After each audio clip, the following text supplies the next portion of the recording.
নমস্কার, আমার রংতুলি গল্পকথার চ্যানেলে আপনাদের সকলকে স্বাগত।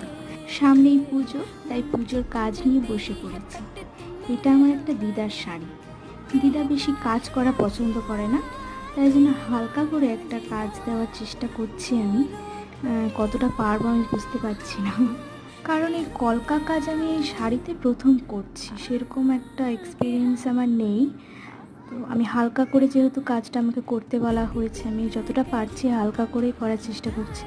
এটা অবশ্য সম্পূর্ণ কাজ নয়, শাড়ির এই সম্পূর্ণ কাজটাই আমি শর্ট করে ভিডিও দিতে থাকবো, আমার পাশে থাকবেন। আসলে পড়াশুনোর মধ্যেও এতগুলো কিছু করা সবসময় সম্ভব হয়ে ওঠে না, তাও যতটুকু সময় আমি পাই চেষ্টা করি আমার সবটুকু দিয়ে আমার রংতুলির পেজটাকে রাঙিয়ে রাখার। পরবর্তী পার্টগুলো দেখার জন্য অবশ্যই আমার চ্যানেলটিকে সাবস্ক্রাইব করে রাখবেন এবং ভালো লাগলে অবশ্যই লাইক, কমেন্ট, শেয়ার করবেন। Thank you.